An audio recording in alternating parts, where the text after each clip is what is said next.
Ya, selanjutnya pemirsa, khususnya untuk ibu-ibu yang biasa lupa angkat jemuran ini ya, atau suka khawatir hujan tiba-tiba turun dan sedang tidak di rumah. Nah, jangan khawatir lagi nih pemirsa. Karena siswi kelas 9 SMP Santo Yusuf Sulaksana Bandung ini berinovasi menciptakan jemuran yang dapat diangkat secara otomatis saat hujan turun. Tidak hanya jemuran otomatis, para murid atau para siswa di sekolah ini juga menciptakan tong sampah otomatis hingga palang pintu parkir otomatis. Seperti apa kira-kira? Kita simak bersama. Ini dia liputannya untuk Anda.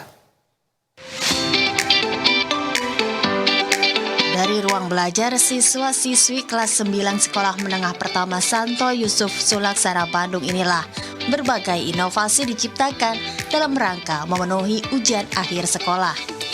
Dari ruang kelas inilah para siswa berhasil menciptakan angkat jemuran otomatis hingga tempat sampah otomatis. Keresahan karena jemuran di rumahnya sering tidak diangkat saat hujan turun. Florina Syarif El Ersyad terinspirasi menciptakan angkat jemuran otomatis. Jemuran otomatis ini memanfaatkan sensor, sehingga jika turun hujan, otomatis tiang jemuran akan bergerak ke tempat yang teduh.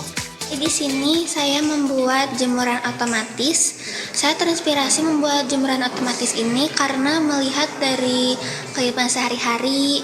Orang tua kan dulunya bekerja, saya juga bersekolah. Jadi kalau misalnya ada jemuran di pagi hari, lalu tiba-tiba cuaca mendung atau hujan, itu kan tidak ada yang mengawasi. Maka dari itu saya terinspirasi untuk membuat jemuran otomatis ini. Sehingga kalau cuacanya hujan, dia akan otomatis menutup sendiri. Sementara kalau cuacanya terik, tidak hujan, dia tetap akan terbuka. Sebenarnya bisa dibuka, di dalamnya itu ada microcontrollernya, itu menggunakan Arduino Uno, lalu juga menggunakan breadboard, lalu untuk displaynya menggunakan LCD display I2C modulnya, lalu ada servo penggeraknya, servo motor, lalu yang paling penting di sini ada namanya itu sensor rintik hujan, raindrop sensor, untuk mendeteksi air hujan gitu. Selain alat angkat jemur otomatis, ada pula tong sampah otomatis. Pengguna hanya berjarak cukup 5 cm saja dari benda tersebut untuk membuang sampah. Sang pencipta, Clarissa Juanita Hiroshi mengungkapkan, ia menciptakan alat ini berawal dari tempat sampah injaknya yang mengalami kerusakan. Di rumah saya tuh ada tempat sampah juga, kan biasanya ada tempat sampah yang diinjak juga kan biasanya. Nah, di rumah saya tuh injakannya udah rusak. Terus ya saya kepikiran aja gitu, kenapa nggak bikin tempat sampah otomatis aja kan? Karena kalau misalnya megang gini tuh kan kadang kotor ya, apalagi kalau misalnya tong sampahnya untuk tong sampah yang basah. Di sini saya mengcodingnya sekitar 5-7 detikan untuk dari buka sampai tutupnya.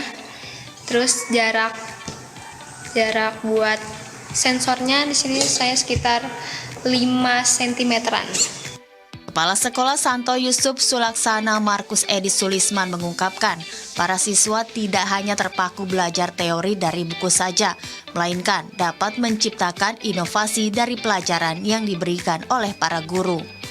Bagi kami ini suatu prestasi yang luar biasa dari anak-anak kami. Jadi intinya anak-anak itu harus motekar ya dalam bahasa Sunda. Motekar itu mencari kesibukan untuk mengembangkan diri. Tidak hanya jemuran dan tempat sampah otomatis, para murid di sekolah tersebut juga menciptakan kunci pintu rumah otomatis, palang pintu parkir otomatis, dan lampu yang dapat dikontrol dari jarak jauh. Aib Sopandi, Berita 1, Bandung, Jawa Barat.